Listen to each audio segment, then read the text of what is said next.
সাবেক প্রধানমন্ত্রী ও আওয়ামী লীগ সভাপতি শেখ হাসিনা বলেছেন, যারা মোহাম্মদ ইউনূসের নেতৃত্বে নির্বাচন হবে ভাবছে তারা আহাম্মকের স্বর্গে বাস করছে। শুক্রবার রাতে একটি উন্মুক্ত পাবলিক ফোরামে গ্রুপ অডিও কলে দেওয়া বক্তৃতায় তিনি এই মন্তব্য করেন। গত কয়েক মাসে গণমাধ্যমে নিয়ন্ত্রণ, সাংবাদিক ছাঁটাই ও টিভি চ্যানেলের অনুষ্ঠান বন্ধের ঘটনায় সমালোচনার মধ্যে শেখ হাসিনার এই বক্তব্য এলো। গুঞ্জন রয়েছে সরকার যুদ্ধ পরিস্থিতির অজুহাতে জরুরি আইন চালু করতে পারে। এসব বিষয়ে কথা বলেন শেখ হাসিনা। বলেন, যারা বলে ইউনূস নির্বাচন দিবে তারা আহাম্মকের স্বর্গে বসবাস করে। দুদিন পর পর একটা ইস্যু এখন তুলেছে আমরা যুদ্ধ পরিস্থিতির মধ্যে আছি, সবাইকে যুদ্ধের প্রস্তুতি নেওয়ার কথা বলে এক নতুন নাটক শুরু করেছে।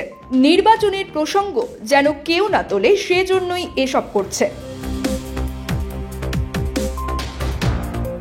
তিনি আরো বলেন, ইউনূস তার চেয়ার ধরে রাখার জন্য যুদ্ধ ভাব ধরে আছে। নাটক সে ভালো পারে, হাত নাড়ানো, চোখ মুখ করুণ করে সে এক এক সময় এক এক নাটক করে। এসব আমরা বহুবার দেখেছি, আর দেখতে চাই না।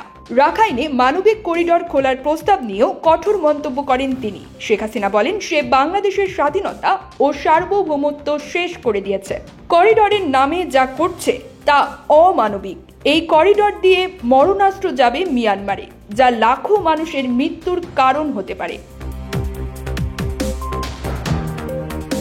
বক্তৃতার শেষ দিকে দলীয় নেতাকর্মীদের উদ্দেশ্যে শেখ হাসিনা বলেন, ষড়যন্ত্রের বিরুদ্ধে সবাইকে ঐক্যবদ্ধ থাকতে হবে। আমি কোনো বিভাজন দেখতে চাই না। দেশের স্বার্থে 10-এর জন্য কাঁধে কাঁধ মিলিয়ে কাজ করতে হবে। নিউজ ডেস্ক, বীজ বাংলা 24।